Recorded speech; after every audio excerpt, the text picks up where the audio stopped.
Perkenalkan, nama saya Ahmad Mudisin dari SD 1 Karangmenjangan, Kecamatan Sunda Timur, Kabupaten Ogan Komering Ulu Timur, Provinsi Sumatera Selatan. Pada kesempatan kali ini saya akan melakukan aksi nyata modul 1.4 tentang budaya positif.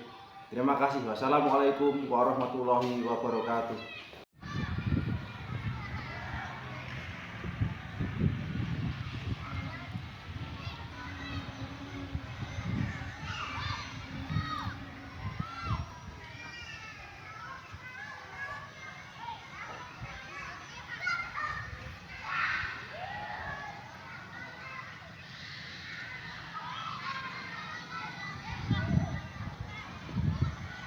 Assalamualaikum warahmatullahi wabarakatuh. Alhamdulillahirabbil alamin. Wassalatu wassalamu ala asrofil anbiya'i wal mursalin wa ala alihi wa sahbihi ajma'in. Amma ba'd. Kepada yang terhormat Bapak Kepala Sekolah SDN 1 Karangmenjangan, Bapak Nur Siddiq Arizal. Kepada yang terhormat Bapak dan Ibu Dewan Guru SDN 1 Karangmenjangan. Di siang ini, marilah kita panjatkan rasa puji syukur kita kehadirat Allah Subhanahu wa Ta'ala yang telah memberikan kita rahmat, taufik, hidayahnya, sehingga kita bisa bertemu, berkumpul dalam keadaan sehat walafiat, tidak ada kurang suatu apapun. Yang berikutnya, salawat beserta salam semoga tetap tercurah kepada junjungan kita Nabi Agung Nabi Muhammad Sallallahu Alaihi Wasallam yang kita nantikan syafaatnya besok di yaumul akhir. Di siang hari ini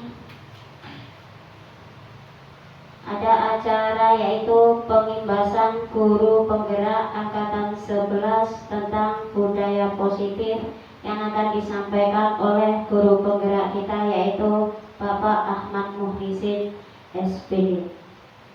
Dalam acara itu, di sini akan saya pandu untuk susunan acaranya.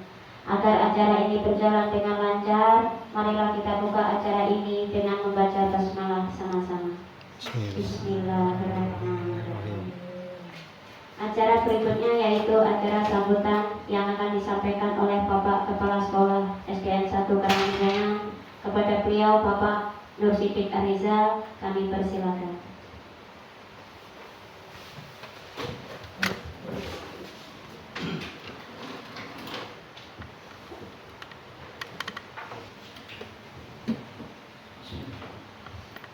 Assalamualaikum warahmatullahi wabarakatuh. Waalaikumsalam. Hormat rekan-rekan Dewan Guru SD 1 Karangmenjangan. Alhamdulillah kita panjatkan puji syukur kepada Allah Subhanahu wa Ta'ala yang mana pada siang hari ini kita masih diberi hikmat kesehatan sehingga kita dapat masih berkumpul untuk mendengarkan atau mendapatkan materi yang akan disampaikan oleh calon guru penggerak kita Bapak Ahmad Muhlisin. Marilah Bapak Ibu semuanya kita dengarkan bersama materi-materi yang akan disampaikan oleh Bapak Muhlisin, sehingga apa yang disampaikan dapat bermanfaat untuk kita, dapat memberikan pencerahan atau pembaruan ilmu untuk peserta didik kita. Jadi materi ini semoga memberi motivasi kita, memberi pembaharuan yang bermanfaat. Untuk Bapak Isin, semoga calon penggeraknya ini dapat dilaksanakan, dapat diikuti sampai dengan selesai dan memberi kontribusi manfaat untuk sekolah kita. Mungkin itu saja yang dapat saya sampaikan. Langsung saja pada Pak Muhlisin yang mau menyampaikan materi. Eri, Assalamualaikum warahmatullahi wabarakatuh.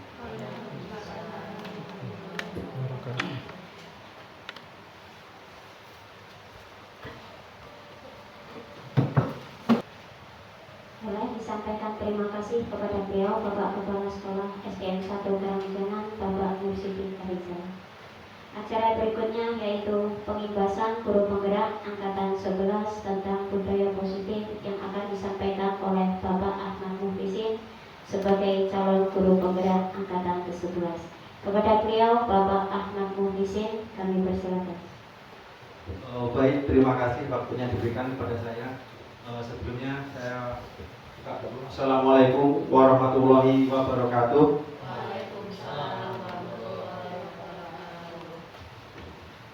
Alhamdulillah, alhamdulillahirabbil alamin.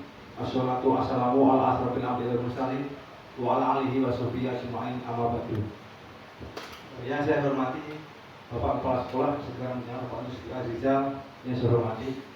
Yang saya hormati Bapak Ibu Dewan Guru Sekarang Menjangan.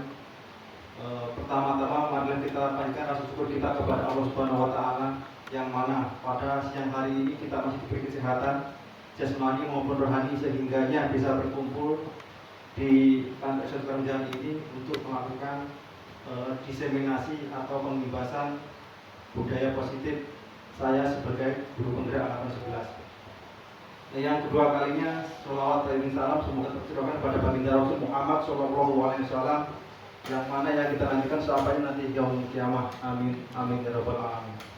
Selanjutnya Bapak Ibu, semoga pertemuan kita pada siang hari ini bisa membawa maslahat dunia dan akhirat. Amin.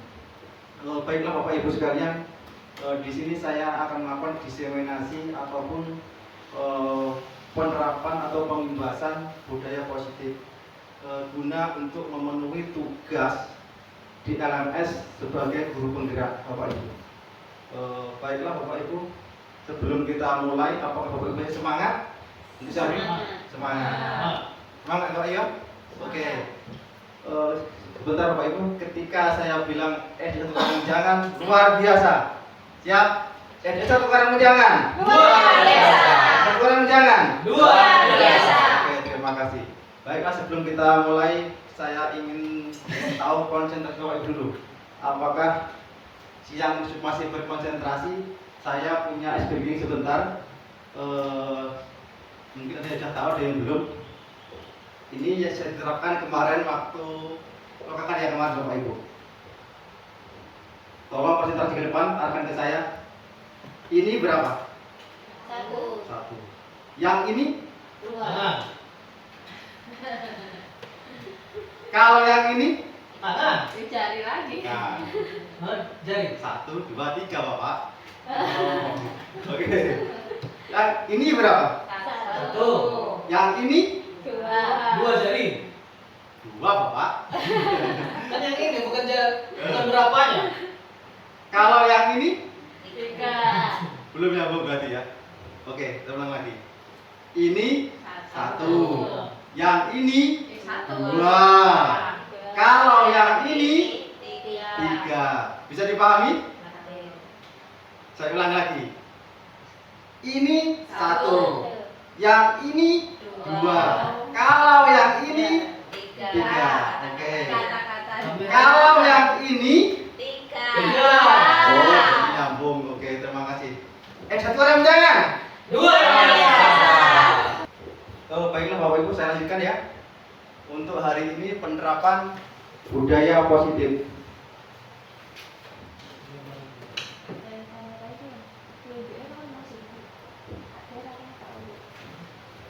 Bapak Ibu, adakah yang sudah tahu apa itu budaya positif?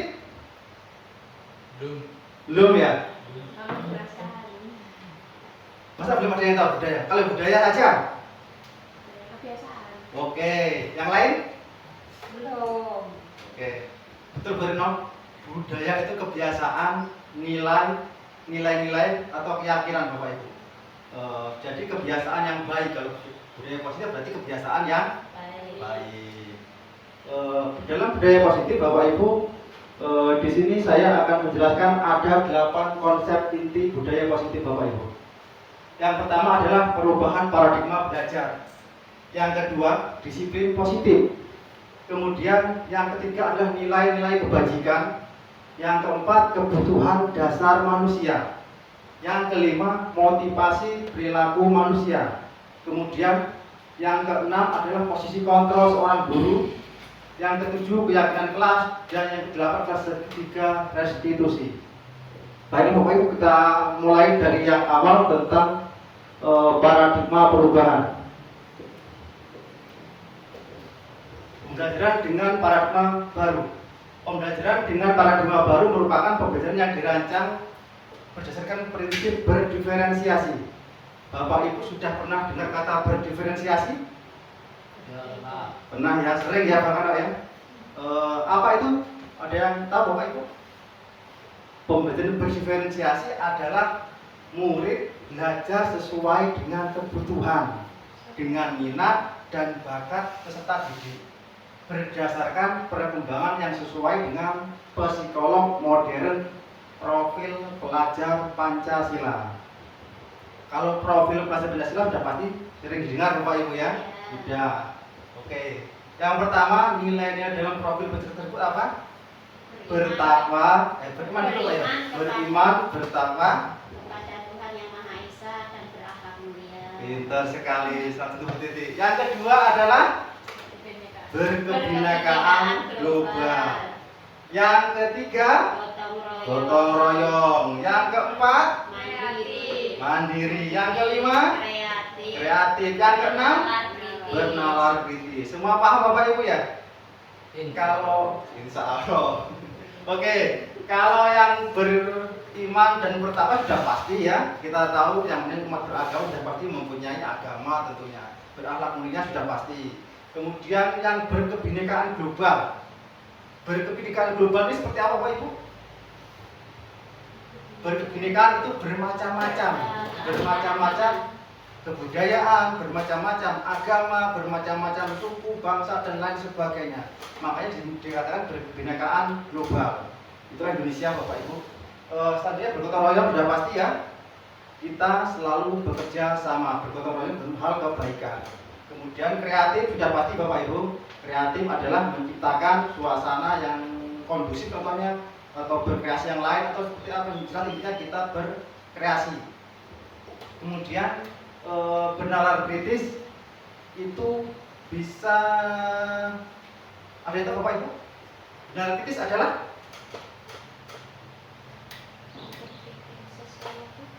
berpikir sesuatu tentang hal yang baru. Contoh saya begini, di sini ada yang mengatakan sesuatu, ada yang mengkritisi. Apakah itu baik ataukah tidak, seperti itu ya. Kemudian mandiri sudah pasti kita belajar mandiri. Selanjutnya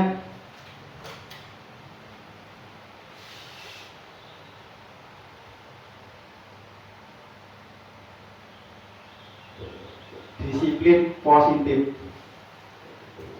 Disiplin itu berasal dari kata disiplina yang berasal dari bahasa Latin Bapak Ibu, yang artinya adalah belajar.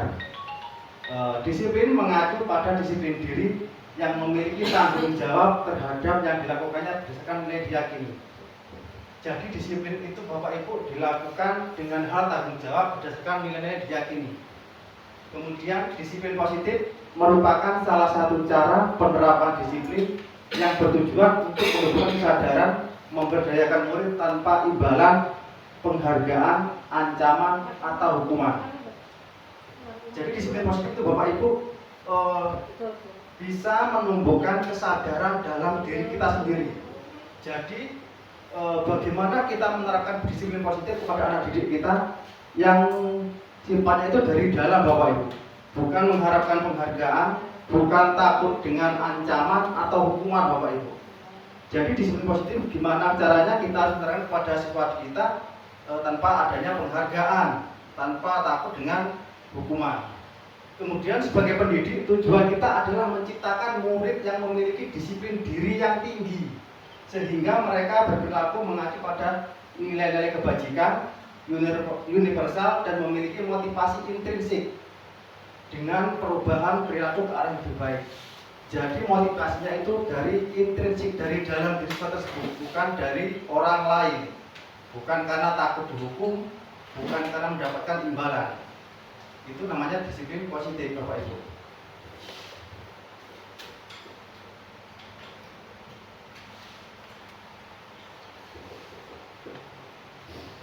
Nah, di sini ada nilai-nilai kebajikan, Bapak Ibu. Nilai-nilai kebajikan, nilai-nilai yang disepakati bersama, terlepas dari suku bangsa, Bapak Ibu, dari agama, bahasa, maupun latar belakang atau belakangnya, Bapak Ibu. Contoh nilai kebajikan yang pertama adalah ada 3 di sini, Bapak Ibu. Sebenarnya masih banyak, ada 3. Ada profil pelajar Pancasila, ada program primer year, ada keterampilan hidup, life skill. Dari profil Pancasila sudah pasti tadi disebutkan beriman dan bertakwa pada Tuhan Yang Maha Esa, berakhlak mulia, berpendidikan global, gotong royong, mandiri, kreatif, dan bernalar kritis. Kemudian ada lagi Bapak Ibu contoh-contoh nilai kebajikan, yaitu program primer year, yaitu ada toleransi, rasa hormat, integritas, mandiri, menghargai, antusias, empati, keingintahuan, kreativitas, kerjasama, percaya diri, dan komitmen. Itu juga nilai-nilai kebajikan yang kita ajarkan kepada peserta didik. Kemudian ada lagi keterampilan hidup. Bisa bahasa kerennya adalah life skill. Dapat dipercaya Bapak Ibu. Kemudian lurus hati, pendengar yang aktif, tidak merendahkan orang lain, dan memberikan yang terbaik dari dirinya. Mungkin ini hal yang baru Bapak Ibu ya dalam sekolah kita tentang program primer year dan keterampilan hidup. Kalau program profil Pancasila sudah sangat familiar.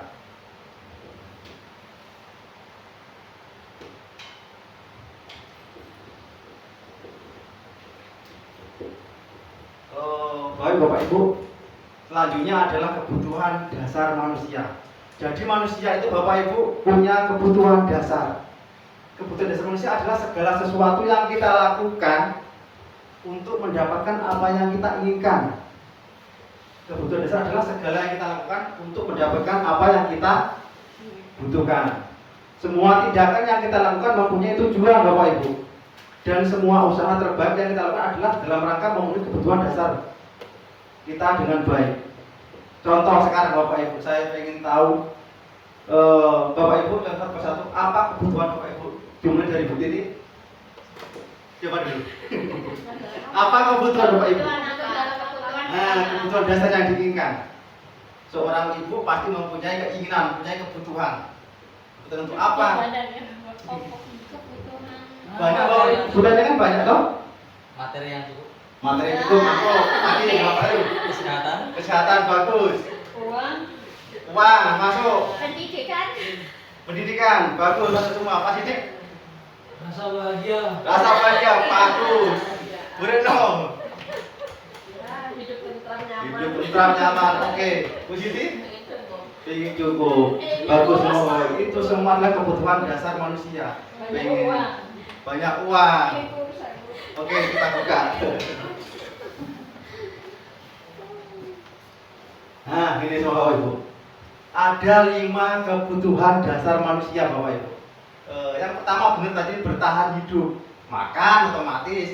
Kalau tidak makan pasti kita lapar, akhirnya sakit. Terus yang kemudian pakaian. Pakaian juga termasuk kebutuhan dasar dalam bertahan hidup. Kemudian tempat tinggal. Bisa hidup kita tempat tinggal? Nggak bisa. Tempat tinggal itu kebutuhan dasar yang wajib. Kemudian keamanan dan juga kesehatan. Sudah pasti Bapak Ibu yang itu kebutuhan dasar untuk bertahan hidup. Keamanan, apalagi kalau kita nggak aman, banyak maling lah, banyak begal lah. Itu salah satu kebutuhan dasar manusia. Kesehatan. Kemudian yang kedua kasih sayang dan rasa diterima. Rasa diterima. Sudah pasti ini Bapak Ibu kebutuhan dasar juga. Contoh rasa diterima, kita umpama ada siswa yang di kelas itu tidak bisa diterima oleh kawan-kawannya. Ada kan? Ada. itu mereka juga ada yang berontak Bapak Ibu, karena mereka tidak diterima di kawannya. Nah, disisihkan seperti itu Bapak Ibu. Itu salah satu kebutuhan. Rasa diterima, kemudian dipedulikan. Dipedulikan juga Bapak Ibu. Kadang di sekolah kita, di kelas kita ada anak yang minta dipedulikan, minta dikasih. Nah, minta dikasih perhatian, minta dihentikan Bapak Ibu. Itu juga salah satu kebutuhan dasar manusia. Kemudian berbagi. Berbagi itu juga kebutuhan manusia Bapak Ibu. Kalau berbagi gimana? Kalau berbagi Bapak Ibu, oke, boleh. Ternyata makanan, oke. Berbagi ilmu bagus sekali. Itu salah satu kebutuhan dasar manusia. Kemudian kerjasama. Contoh kerjasama ya ini juga kerjasama ya. Tanpa kerjasama Bapak Ibu, saya nggak bisa jalan di sini. Saya nggak bisa melaksanakan tugas. Jadi kerjasama juga sama kebutuhan rasa kasih sayang dan diterima. Kemudian menjadi bagian dari kelompok. Nah, ini yang sering terjadi Bapak Ibu. Karena di kelas kita sering kali ada kelompok-kelompokan Bapak Ibu. Nah, seperti itu geng-gengan. Jadi kalau ada satu siswa yang tidak diajak dalam kelompok tersebut, mereka akan merasa sakit hati, tersisi. Karena Ada di kelas 6. Ada di kelas 6. Itu hampir semua kelas ada Bu. Saya rasa ada mungkin. Seperti Kelas itu. 6 itu Dinda. Tersisi Dinda. dia dari kawannya. Nah, itu sebenarnya perlu pendekatan Bapak Ibu. Kenapa kok bisa seperti itu? Kita patut kita kasih penjelasan. Jangan sampai seperti itu, karena semua ini kita kan sama-sama anak sekolah, sama-sama belajar. Tolong dikasih pengertian, kasih penjelasan. Itu salah satu kebutuhan dasar. Dia harus menjadi bagian dari kelompok. Harusnya dia bertanya-tanya, kenapa saya kok nggak jadi bagian dari mereka? Adakah yang salah dalam diri saya? Ini seperti itu, namanya manusia kita sama. Seperti itu. Kemudian yang adalah penguasaan. Penguasaannya ada harga diri, keinginan untuk dianggap, memimpin, berprestasi, diakui dan didengar. Yang pertama adalah harga diri Bapak Ibu. Pasti di kelas itu ada yang namanya karena pengen nonjol lah seperti itu, pengen dihargai, pengen diperhatikan oleh gurunya. Kemudian keinginan untuk dianggap. Kadang ada yang suka cari perhatian seperti itu kan. Nyapu-nyapu ada gurunya, tahu-tahu ada disuruh menghapus papan tulis. Seperti itu adalah keinginan untuk dianggap, untuk mencari perhatian. Itu salah satu kebutuhan untuk mereka penguasaan. Kemudian memimpin Bapak Ibu. Memimpin ini juga bagian dari penguasaan. Contoh, ketika mau pulang sering ada anak saya nih Bapak Ibu di kelas 4 itu ingin jadi pemimpin. Ketua kelas sudah ada, cuma dia selalu duluan memimpin berdoa. Nah, jadi bukan supaya dia selalu duluan memimpin, karena dia punya kebutuhan dasar ingin menjadi seorang penguasa, tapi tidak terlaksana karena bukan ketua kelas seperti itu. Itu punya hak dia, memang punya kebutuhan dia ingin jadi pemimpin. Ya. Salah satunya seperti itu ya. Itu memang kebutuhan dasar mereka, ya biarlah. Kemudian berprestasi sudah pasti Bapak Ibu. Berprestasi ini ada bagian dari kekuasaan. Jadi kalau dia berprestasi otomatis jadi berkuasa. Oh, saya ingin berprestasi, berarti kalau saya berprestasi otomatis dia jadi berkuasa, ingin menguasai. Ya, kemudian diakui sudah pasti dan didengar. Apalagi ada pasti anak ibu ngomong pengen selalu didengar, nempel-nempel dengan gurunya, selalu ingin didengar apa yang terjadi curhatan dia. Kita sebagai guru Bapak Ibu harusnya memang mendengarkan dari omongan atau curhatan dari seorang anak Bapak Ibu. Kemudian lagi selanjutnya adalah kebebasan Bapak Ibu. Tadi sudah dijelaskan, kebebasan adalah tentang mandiri, memiliki pilihan. Sudah pasti kan milih kan bebas Bapak Ibu. Bebas karena kan dia mempunyai kebebasan, maka dia bebas memilih pilihan. Kemudian mencoba hal-hal yang baru. Mencoba hal baru juga kebebasan. Tanpa kita mencoba hal yang baru, kita tidak akan mengetahui apa kedepannya Bapak Ibu. Itu wajib untuk diri kita, apalagi bagi anak, untuk mencoba hal-hal yang baru, keluar dari zona nyaman. kemudian mampu mengendalikan dirinya. Ini apalagi Bapak Ibu. Jadi dia harus mempunyai kebebasan untuk mengendalikan dirinya. Yang terakhir adalah kesenangan. Kesenangan nanti bermain anak-anak itu. Jangankan anak-anak, kita yang pasti senang bermain ya Bapak Ibu ya. Apalagi refreshing. Nah, itu salah satu kebutuhan dasar manusia. Kemudian humor sudah pasti. Humor adalah untuk menghilangkan stres. Kemudian antusiasme. Antusias kita mengikuti kegiatan. Untuk anak-anak itu harus dibilangi supaya kita antusias juga Bapak Ibu dalam mengikuti kegiatan. Kemudian kalau tertawa sudah pasti. Tertawa adalah kesenangan. Tanpa tertawa kita akan jenuh Bapak Ibu. Masih semangat Bapak Ibu? Satu Karangmenjangan. Luar Satu Karangmenjangan. Luar biasa. Oke, kayaknya ini kok sudah mulai lelah Bapak Ibu ya. Saya ngomongnya sudah ngantuk ya. Oh, Habis makan ya, Dok? bukan. Kita sedikit lagi sebentar Bapak Ibu. Habis makan ngantuk. Habis makan ngantuk ya. Kita senyum sejenak, senyum selama 30 detik Bapak Ibu. Senyum selama 30 detik. Mohon maaf ini Bapak Ibu selalu berhadapan-hadapan. Waduh. Bu Titi dengan Pak Sidik, Pak Sidik dengan Bu Retno, Pak Sidik mohon kita, oh kemarin cuma refreshing aja lah kita di sini. Iya. Selalu sakit Pak. Ayo untuk menghilangkan stres. Gak apa-apa Bapak Ibu. Kan sebagai komputer aja nggak ada yang lain. malah stres. Untuk menghilangkan stres Bapak Ibu. Sudah mulai belum? Ya mulai kita coba. Mulai. Awalnya memang terpaksa Bapak Ibu. Ayo. Mulai ya. Mulai Bapak Ibu kita tahan senyum selama 30 detik. Mulai 1, 2, 3. Ayo. Oke selesai. Sudah sedikit menghilangkan rasa ngantuk. Nanti Bapak Ibu boleh diterapkan di kelas juga. Ini juga kemudian kita waktu kita lakukan seperti itu juga diajari untuk ice breaking seperti itu Bapak Ibu. Jadi kegiatannya nggak jenuh. Bentar-bentar ada sedikit, bentar ada breaking.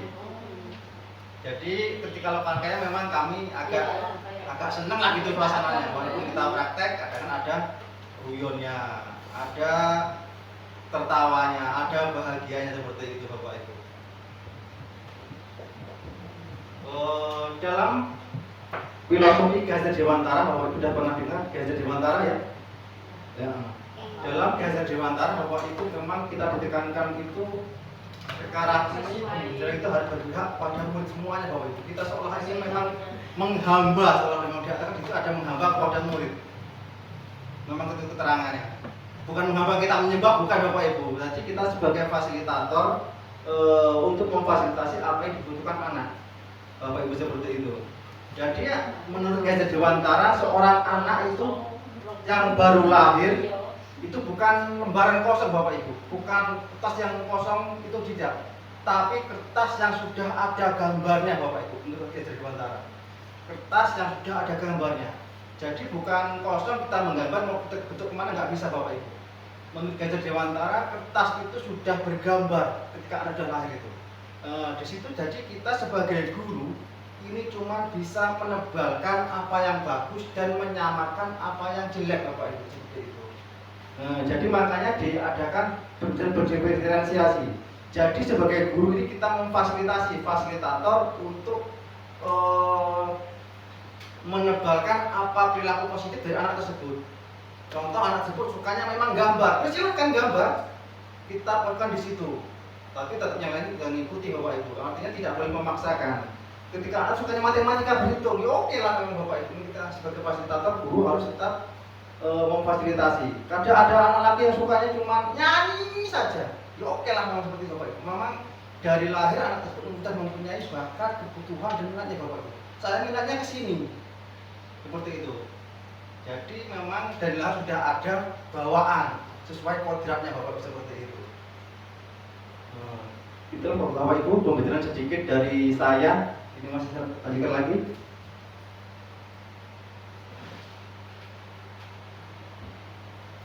Nah, ini motivasi perilaku manusia Bapak Ibu. Motivasi ini ada dua macam, ada yang ekstrinsik dan ada intrinsik. Tadi sudah saya jelaskan bahwa motivasi ekstrinsik ini yang berasal dari luar, sedangkan intrinsik ini dari dalam. Yang dari luar ini motivasinya adalah untuk menghindari ketidaknyamanan atau hukuman Bapak Ibu. Ini motivasi.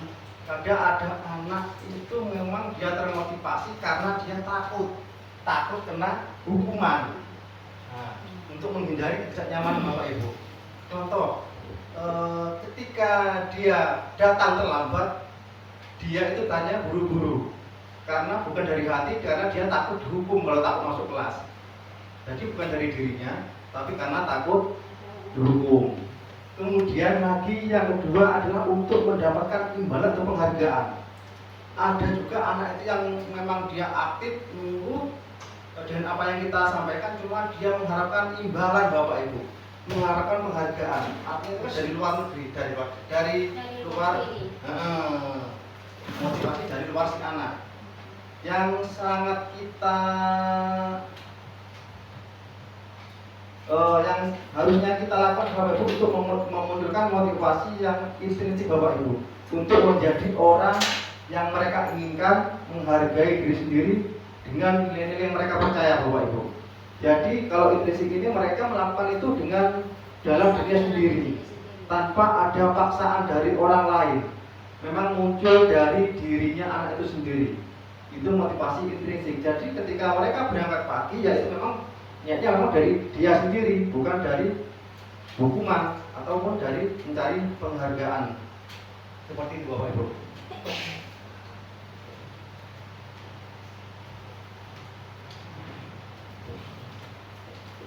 Nah ini ada hukuman, ada konsekuensi, ada restitusi. Kalau hukuman ini sudah nggak asing lagi Bapak Ibu ya. Konsekuensi sudah nggak asing lagi, mungkin restitusi ini yang agak mungkin baru Bapak Ibu. Hukuman ini dalam penerapannya adalah tidak terencana Bapak Ibu, tiba-tiba. Hukuman ini tidak terencana tiba-tiba. Maka tanpa direncana, ketika anak melakukan kesalahan langsung kita hukum. Tanpa direncana, si anak juga nggak tahu. Jadi karena mereka salah, langsung dihukum. Itu tiba-tiba. Kemudian murid tidak tahu apa yang akan terjadi. Jadi murid itu nggak tahu ketika dihukum itu apa? Apakah disuruh lari, ataukah disuruh jongkok, mungkin ataukah disuruh hormat bendera dan lain sebagainya. Jadi memang hukuman itu dia yang tahu, hanya gurunya itu sendiri. Si murid tidak tahu. Kemudian bersifat satu arah Bapak Ibu. Hukuman itu bersifat satu arah. Bersifat satu arah seperti ini maksudnya. Hanya guru yang tahu. Tadi yang sama. Jadi murid itu nggak tahu dihukum apa, dia nggak tahu. Apakah disuruh bersihkan WC, ataupun nyapu, ataupun lari keliling lapangan, itu bersifat satu arah. Kemudian rata-rata kalau hukuman itu bersifat hukumannya fisik. Ya tadi seperti tadi, lari, jongkok dan lain sebagainya, menyapu, mengepel WC dan lain sebagainya. Kemudian kalau konsekuensi ini ada Bapak Ibu terencana dan disepakati sesuai dengan aturan Bapak Ibu. Kalau konsekuensi, contohnya kita buat peraturan ketika ada upacara semua memakai seragam lengkap. Dan kalau tidak memakai seragam maka akan kena konsekuensinya, akan ada sanksinya Bapak Ibu seperti itu. Jadi kalau konsekuensi itu adalah terencana, ada konsekuensinya atau ada sanksinya Bapak Ibu. Ketika siswa tersebut melakukan pelanggaran maka dilakukan sanksi, dikenakan sanksi. Kemudian dengan konsekuensi tersebut murid tetap dibuat tidak nyaman. Sudah pasti Bapak Ibu ya. Kalau murid tidak nyaman karena ketika melakukan pelanggaran, murid akan dikenakan sanksi. Kemudian sikap guru selalu memonitoring murid. Sikap guru selalu memonitoring murid. ini gurunya selalu memantau apa yang dikerjakan oleh siswa tersebut. Kemudian kalau restitusi Bapak Ibu, ini yang harusnya kita lakukan. Restitusi adalah proses menciptakan kondisi bagi murid untuk memperbaiki kesalahan. Jadi ketika anak itu melakukan kesalahan, berarti kita lakukan restitusi. Proses menciptakan kondisi bagi murid untuk memperbaiki kesalahannya. Kemudian prosesnya adalah kolaboratif Bapak Ibu, kerjasama yang mengajarkan murid untuk mencari solusinya sendiri. Jadi restitusi ini kita berkolaborasi dengan murid, terus siswa tersebut diajarkan gimana mencari solusi dari kesalahan tersebut. Dia mencari sendiri kesalahan, dia mencari sendiri solusinya apa yang dilakukan. Seperti itu. Kita hanya mengarahkan, kita hanya berkolaborasi.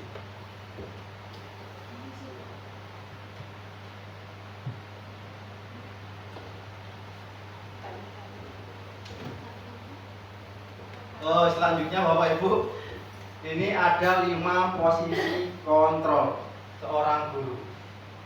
Ada penghukum, pembuat rasa bersalah, teman, pemantau, dan manajer. Kira-kira posisi Bapak Ibu saat ini sebagai apa? Posisi kontrol seorang guru ini. Bisa kadang semuanya bisa kan? Bisa 2, 3 sampai 4 bahkan bisa ya. Bisa, pemantau bisa. Teman bisa. Teman Bisa ya? Penghukum bisa, pembuat rasa bersalah bisa, Bisa. teman bisa, pemantau bisa, manajer juga bisa. Kira-kira di antara 5 ini manakah yang paling bagus?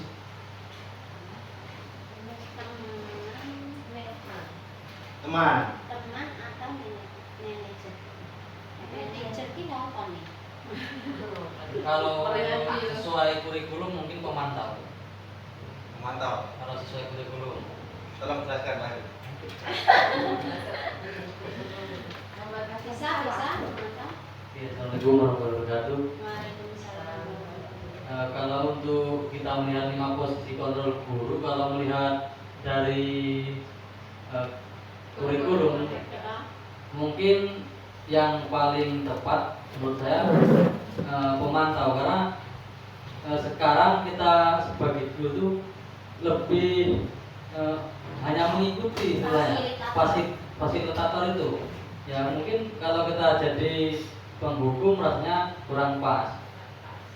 Pembuat rasa bersalah nggak pas, karena sifatnya merdeka belajar itu kan kita mengikuti apa kemauan si siswa. Kalau kita membuat mereka bersalah mungkin nggak pas, karena misal dia suka main bola, kita sebagai guru kan harus ngasih kegiatan tuh. Misal anak-anak ingin main bola, kita kasih bola. Kalau kita membuat mereka bersalah, kayaknya nggak pas, kita kasih permainan yang lain misal. Mereka mungkin nggak pas karena pelajaran nggak kurang pas untuk kita mau lakukan hari ini misal. Kalau dari 5 itu yang paling tepat saya rasa pemantau. Jadi kalau teman mungkin kalau yang kurikulum yang kemarin bisa.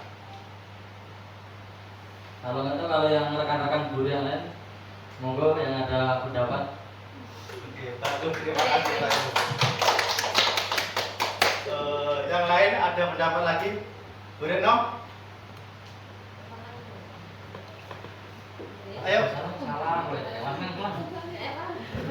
Salah kan kelas. Gimana Bu Siti? Ayo bantu saya. Grogi Kalau ada? Pemantau Pak. Bisa jelaskan? Pemantau ya udah tadi itu. Sudah diwakili Pak Heru. Oh. Manajer, Kalau manajer kita saya posisi di atas, anak itu di bawah. sesuai Tapi nggak ada. tema kurikulumnya kurang tepat. Pemantau nggak ada kebenaran loh. Kalau pemantau itu tetap kita, kalau yang namanya seorang pendidik tetap, kalau yang namanya salah tetap kita ngasih teguran. Namanya pemantau. Orang begitu pantau tinggal dulu ya. Oke, silakan Bapak Ahmad Mulisin. Mungkin dari Jelaskan Materi. Pak Didik ada masukan tentang posisi kontrol kita sebagai seorang guru ini, ada sebagai penghukum, ada pembuat rasa bersalah, ada sebagai teman, ada sebagai pemantau, dan ada sebagai manajer. Tadi Pak Heru bilang sudah panjang lebar kalau posisi kita ini sebagai guru, sebagai pemantau. Kira-kira posisi yang paling bagus di kita saat ini apa? Kalau semuanya bisa Pak Ibu, kita sebagai penghukum juga bisa, sebagai pembuat rasa bersalah juga bisa, sebagai teman juga bisa, pemantau juga boleh, manajer juga bisa. posisi kontrol sebagai guru ya. Ya. Reno, tolong kamera.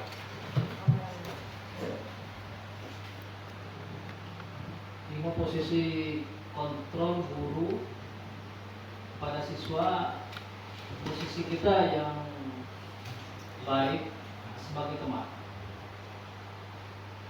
Artinya gini, ketika kita sebagai teman, kita bisa menerima cerita, mendengarkan, sekaligus kita juga memberi nasihat atau memberikan pengertian kepada siswa tersebut. Mungkin itu ya. Itu pendapat saya. Kalau misalnya pendapat yang lain tidak masalah juga. Terima kasih. Oke, terima kasih. Temennya tukang bully. Oke, Bapak Ibu. Kita lanjutkan.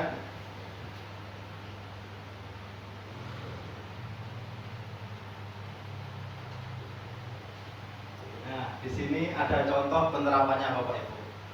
Ada contoh penerapan posisi kontrol seorang guru. Kasusnya Bapak Ibu, siswa tidak memakai atribut lengkap saat upacara bendera. Nah, yang pertama ini sebagai penghukum Bapak Ibu. Kalau menghukum itu seperti ini kata-katanya. Benar bendera selama 1 jam. Jadi kita memberikan perintah untuk hormat bendera selama 1 jam. Itu kesannya kurang bagus kalau sekarang. Kemudian kalau pembuat rasa bersalah, berapa kali Bapak Ibu harus memberitahu kamu selalu mengecewakan Bapak Ibu.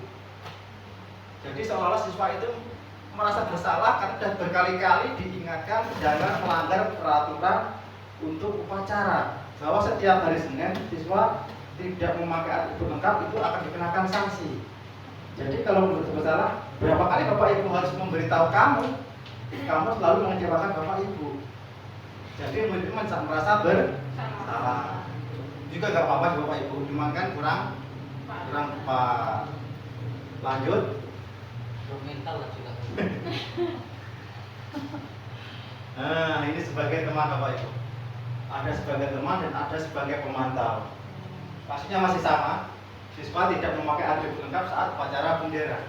Kalau kita sebagai teman Bapak Ibu, ayo dong ikuti aturan sekolah. Tolong bantu Bapak Ibu sekali ini. Ya sudah, tidak apa-apa. Lain kali jangan berbuat seperti ini lagi ya. Ini sebagai teman Bapak Ibu. Sudah bagus. Ayo dong ikuti aturan sekolah. Tolong bantu Bapak Ibu sekali ini. Ya sudah, tidak apa-apa, lain kali jangan berbuat seperti ini lagi. Ini sebagai teman Bapak Ibu. Sebagai pemantau ini juga dikenakan ada sanksi bisa Bapak Ibu. Kamu sudah melanggar peraturan sekolah. Kamu tahu konsekuensinya? Setelah upacara, kamu beli atribut dan jangan diulang lagi. Ini pemantau Bapak Ibu. Jadi dia memperingatkan dan juga langsung memberikan hukuman, sanksinya. Ini sebagai pemantau.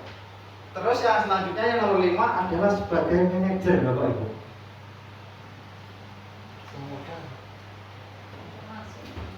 Nah, sebagai manajer. Kalau sebagai manajer Bapak Ibu, apa kamu tahu kesalahanmu? Tahu. Kira-kira bagaimana kamu memperbaiki kesalahanmu? Jadi siswa tersebut diajari untuk mencari solusinya sendiri Bapak Ibu. Diajari untuk mencari solusinya sendiri. Nah, tanpa harus diperintah yang bisa muncul dari dalam diri siswa tersebut. Kira-kira Bapak Ibu, dari kelima kontrol tadi mana yang paling bagus Bapak Ibu? Manajer. manajer. Semuanya bagus, cuma lebih tekankan kepada manajer karena tidak ada hukuman, tidak ada paksaan. Jadi kita memunculkan kesadaran itu dari dalam diri siswa tersebut. Itu Bapak Ibu hasil dari yang saya dapatkan selama 3 bulan ini pembelajaran dari guru penggerak dalam penerapan posisi kontrol Bapak Ibu. Selanjutnya di sini masih posisi kontrol. Nah ini Bapak Ibu, posisi kontrol apakah aku ketika saya kecewa sekali dengan kamu. Ini kitabnya sebagai apa Bapak Ibu? Kamu pacarnya.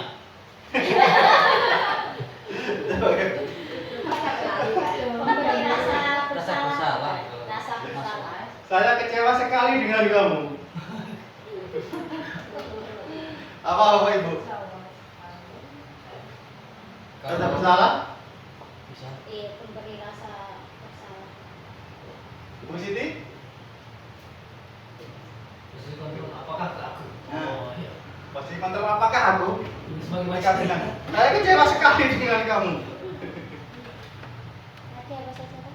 Teman, Teman, manajer, pemantau, penghukum, pembuat rasa bersalah. rasa bersalah kalau enggak teman.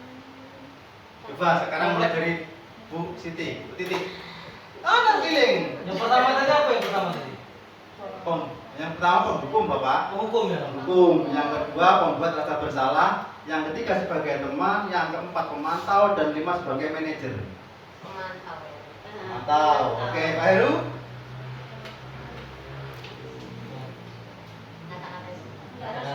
Pemantau.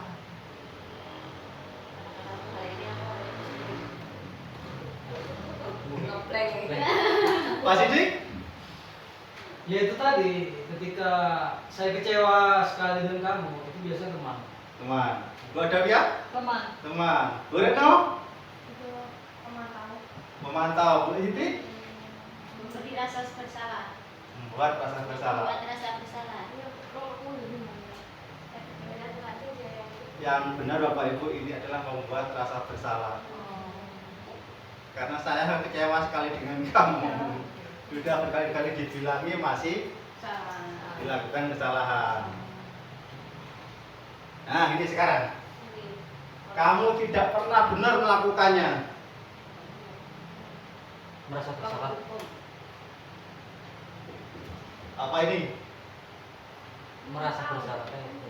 Kamu tidak pernah kenal Pemantau. Kamu tidak pernah benar melakukannya. penghukum atau penghukum. Kamu tidak pernah benar membuat rasa kamu Bersalah. bersalah. Nah, sudah. Paling. Ini Ya tepat-tepat. Pak Heru membuat rasa bersalah. Oke, Bu Titi. Kadang tubuh ciki gagal lagi. Pak Sidik gimana? Mantau. Pemantau. Bu Ada. Membuat rasa bersalah. Membuat rasa bersalah. Bu Retno. Membuat rasa bersalah. Bu Titi. Penghukum. Penghukum. Ini yang pertama Bapak Ibu. Berbagai penghukum. Kamu tidak pernah benar melakukannya.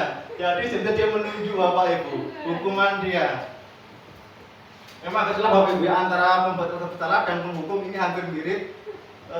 Bisa kadang hampir sama juga. Ada lanjutnya lagi.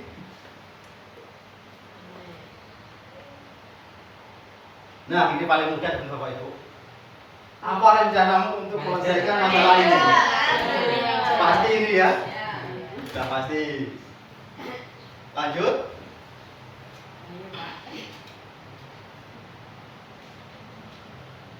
Ini balik lagi ya. Ini, ayolah lakukan Bapak Ibu ya. Teman. Teman, sudah pasti ini ya. Yang memang yang susah itu antara pembuat rasa bersalah dan menghukum. Itu mirip Bapak Ibu. Kalau yang posisi kontrol yang lainnya itu sudah jelas.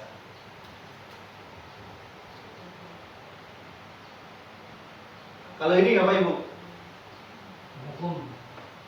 Pemantau. Kamu tidak pemantau. ini pemantau ya. Langsung ada hukumannya Pak. Nah, karena ada langsung hukumannya. Pemantau. Kamu tidak akan mendapatkan nilai jika tidak mengerjakan tugas. Ini pemantau Bapak Ibu. Jadi ada konsekuensinya. Ketika dia melakukan kesalahan, jadi langsung dikasih sanksi. Itu sebagai pemantau.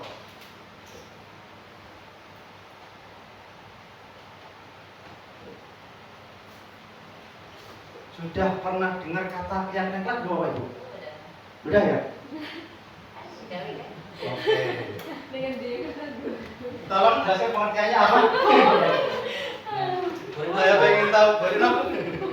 Ayo. Ayo. apa? Coba dulu lah. Loh. Mengapa keyakinan kelas? Bukan peraturan kelas ya? Ada peraturan kelas, ada keyakinan kelas. Apa perbedaannya? Mungkin karena dibuat bersama-sama. Kalau peraturan kelas, yuk, jadi juga ya. Ya betul itu, betul. Kasihan. Dibuat bersama-sama. Penghuni kelas itu, kesepakatan. Karena mungkin pembuatannya dilakukan secara bersama untuk seluruh penghuni kelas itu, siswa maupun gurunya. Jadi itu merupakan keyakinan kelas, dibuat bersama, dilakukan bersama, dan untuk bersama-sama. Ada lagi yang bisa menambahkan Bapak Ibu? Bu Siti tadi sudah tahu keyakinan kelas? Tolong dikasih tambahan. Pak Heru? Loh. Bu ada? Loh. Loh, pengen apa? Jawabannya karena mesti. Gimana? Karena Iya, jawabannya ini kenapa kok keyakinan kelas berperaturan kelas? Kalau peraturan kelas Bapak Ibu, ini yang sudah dibedakan tadi benar Bapak Anu Bu Siti itu Dibuat tadi. sendiri peraturan. Kalau peraturan itu dibuatnya dari luar Bapak Ibu, dari orang lain. Unsurnya dari ekstrinsik.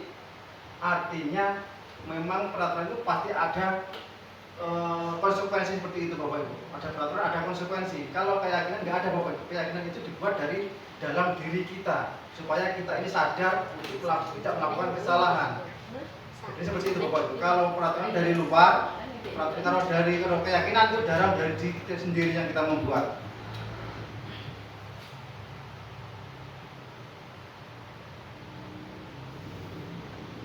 Nah, ini.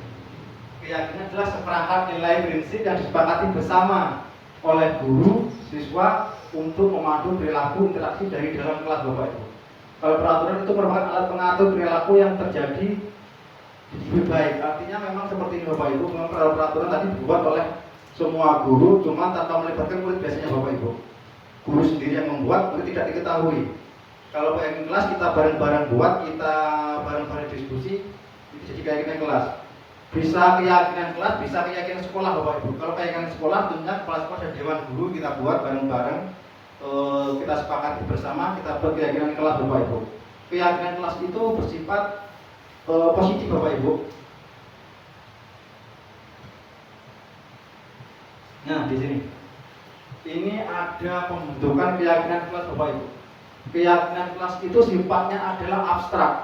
Abstrak itu menyeluruh Bapak Ibu, menyeluruh, kemudian berupa pernyataan universal, itu fakta, pernyataannya tentang positif, nggak ada boleh negatif Bapak Ibu ya. Sedikit, jangan terlalu banyak karena mudah diingat. Kemudian sesuai dengan kondisi sekolah ataupun kelas.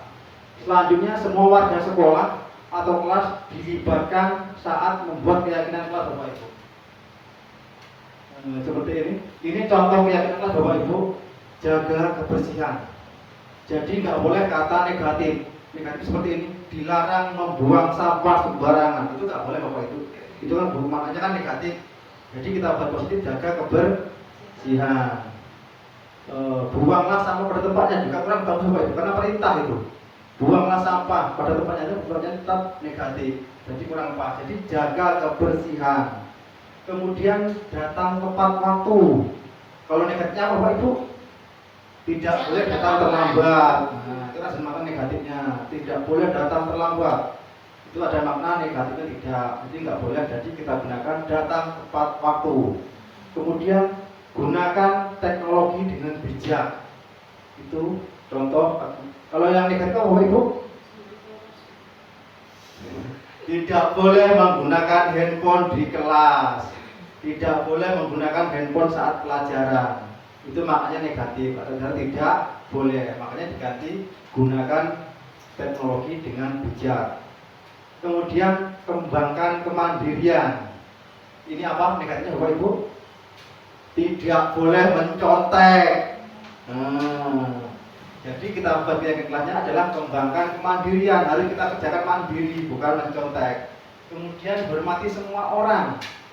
Hormati semua orang negatifnya adalah tidak boleh rame di dalam kelas Bapak Ibu. Karena kan nggak menghormati orang lain, yang lainnya mau belajar kok kamu malah rame. Jujur dan bertanggung jawab.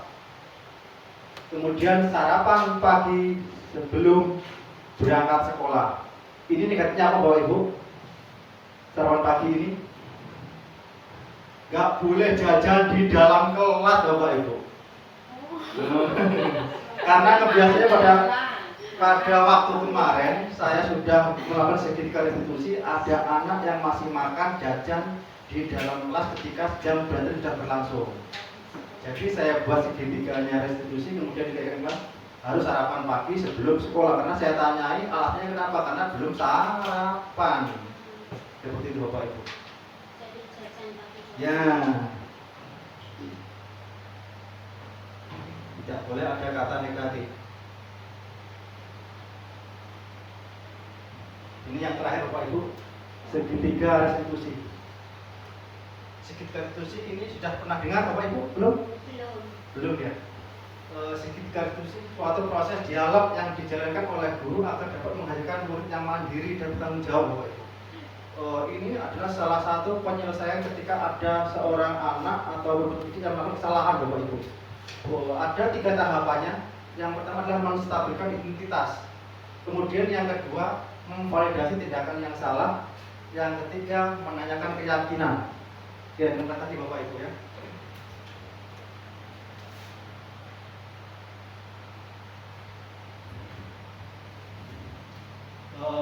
Ini yang pertama menstabilkan identitas berdasarkan prinsip membuat kesalahan adalah bagian dari proses pembelajaran. Bapak Ibu, beberapa waktu yang lalu saya juga mendapatkan tugas untuk membuat sertifikat institusi juga. Ternyata saya mencari masalah.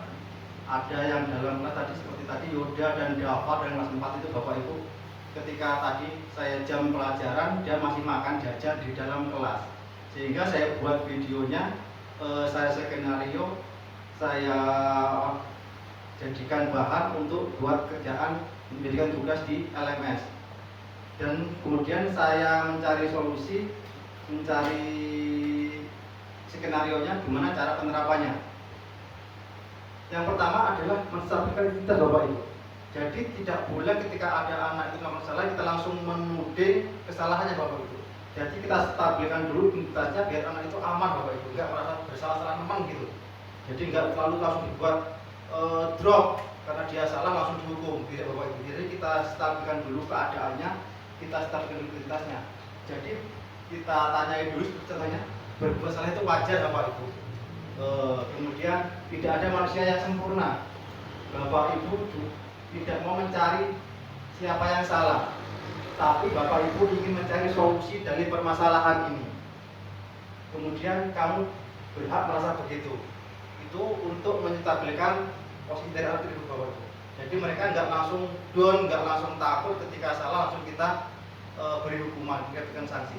Jadi kita stabilkan dulu identitasnya, bukan kita mendukung dia salah, enggak Bapak Ibu, tapi kita stabilkan dulu posisinya biar tidak terlalu bersalah. Jadi nanti ketika mereka sudah nyaman dengan kita dialog dengan anak-anak tersebut, jadi dia akan cerita dengan apa adanya. Kenapa kok dia bisa melakukan kesalahan?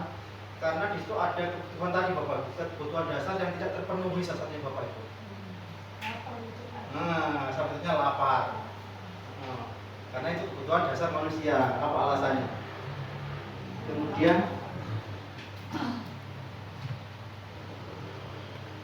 validasi tindakan yang salah. Berdasarkan prinsip setiap perilaku berupaya memenuhi kebutuhan tertentu. Ini Bapak Ibu, kita validasi. Kamu pasti mempunyai alasan mengapa melakukan hal itu. Nah, Maka dia menjawab, benar Pak, karena saya tadi belum sarapan, kata dia, karena masih lapar. Jadi kita kan tahu, kita validasi tindakannya gara-gara apa, kok dia makan di luar kelas. Jadi dia cerita akhirnya karena tadi buru-buru berangkat sekolah karena bangun kesiangan, waktu itu juga ada piket, jadi buru-buru dia berangkat. Seperti itu Bapak Ibu. Mamanya juga bangun ya telat. Nah, itu salah satunya seperti itu Bapak Ibu. Iya. Mungkin ibunya kesiangan, anak juga kesiangan, dia buru-buru mau piket. Jadi yang kedua adalah memvalidasi tindakan yang salah, benar apa tidak, alasannya apa dia itu kok sampai makan di dalam kelasnya, kan tidak. Jadi jawabannya karena terlambat, datangnya kesiangan. Nah, yang ketiga adalah Tadi. itu kan terakhir Bapak, kan begitu, kan ada 3. Yang pertama adalah menstabilkan identitas, yang kedua menaikkan keyakinan, yang ketiga menaikkan keyakinan Bapak Ibu. Ada 3 dari segi konstitusi tadi. Terus yang ketiga ini adalah untuk mencari solusinya Bapak Ibu. Apakah kamu lupa keyakinan kelas kita? Jadi kita tanyakan keyakinan Bapak Ibu. Jadi seperti ini, berdasarkan prinsip nilai kontrol bahwa berdasarkan kita termotivasi secara intrinsik. Jadi Bapak Ibu, ketika menanyakan keyakinan ini kita kasih pertanyaan untuk menggali pertanyaan gimana sifat tersebut untuk bisa memecahkan solusinya sendiri Bapak Ibu, memecahkan masalahnya sendiri. Ketika dia sudah berbuat salah, kenapa dia bisa jalan kelas? Sekarang gimana solusinya? Dia cari sendiri apa yang dia inginkan supaya tidak terbebani dengan peraturan. Jadi dia menjawab, begini Pak, besok lagi saya tidak akan melakukan hal ini karena memang salah saya. Jadi memang itu tergerak dalam dari dirinya tersebut, bukan dari karena paksaan, karena dihukum, karena mendapat penghargaan. Jadi bukan karena dikasih penghargaan, bukan karena dikasih hukuman, tapi dia tergerak dari dalam dirinya sendiri. Itu namanya menanyakan keyakinan Bapak Ibu.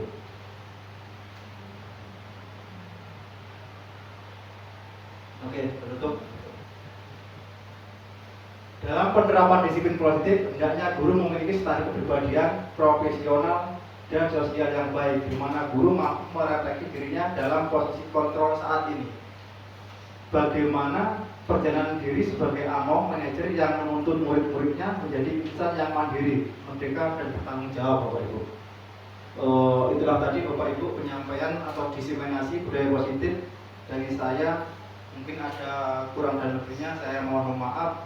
Kalau ada masukan dari Bapak Ibu semua, ada tambahan atau ada masukan Bapak Kepala Sekolah, Bapak Ibu yang lain? Cukup ya? Oke, baik, terima kasih waktunya sudah diberikan kepada saya. Untuk saat ini mungkin sampai di sini dulu.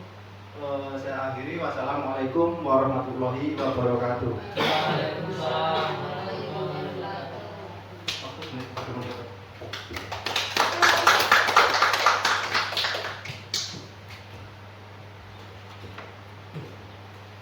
Demikianlah tadi yang disampaikan oleh Bapak Ahmad Murisin dan penjelasan guru penggerak angkatan ke-11 tentang budaya positif. Semoga pertemuan ini membawa berkah, memberi ilmu yang bermanfaat bagi kita semua dan bisa kita terapkan dalam pembelajaran pendidikan di kelas, dan tentunya bisa berdampak yang positif terhadap peserta didik kita semua. Demikianlah acara telah berakhir. Marilah kita tutup acara ini dengan membaca hamdalah bersama-sama. Alhamdulillahirabbil alamin. Saya akhiri. Wabillahi taufiq wal hidayah. Wassalamualaikum warahmatullahi wabarakatuh.